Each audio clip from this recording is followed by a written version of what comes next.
વીમા પોલિસી બંધ કરાવી વીમાની રકમ પરત આપવાના બહાને છેતરપિંડી કરનાર દિલ્હીના બે ઠગને વડોદરા શહેર સાયબર ક્રાઇમ પોલીસે ઝડપી પાડ્યા। વડોદરાના છાણી વિસ્તારમાં રહેતી પદ્મા નામની મહિલાએ ઇન્સ્યોરન્સ પોલિસીનું પ્રીમિયમ ભરવાનું બંધ કરી ઇન્સ્યોરન્સ કંપનીને જાણ કરતા થોડા દિવસ પછી ઈશાની ગુપ્તા નામની યુવતીનો તેના પર ફોન આવ્યો હતો અને પોલિસી કેમ બંધ કરાવો છો તેમ કહી પૂછપરછ કરી હતી।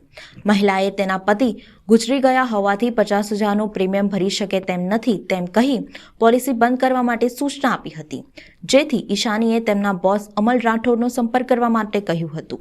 અમલ રાઠોડે ₹8 લાખનું રિફંડ 2 દિવસમાં આપવાનું કહી મહિલા સાથે વાતચીત કરી હતી।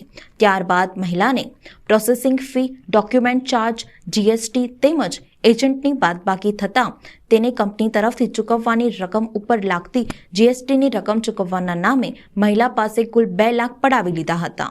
આ બનાવ અંગે મહિલાએ પોલીસ ફરિયાદ નોંધાવતા સાયબર સેલ બેંક એકાઉન્ટના ડિટેલ્સની તપાસ કરી દિલ્હીમાંથી રાજેન્દ્રસિંહ, લક્ષ્મણસિંહ તેમજ આશુતોષ મોહરાંત ઝા, જય વિહાર, બપોર રોલા, દિલ્હી વેસ્ટને ઝડપી પાડ્યા હતા। બંને બેંક એકાઉન્ટ હોલ્ડરના ટ્રાન્ઝેક્શનોની તપાસ પોલીસે કરી હતી।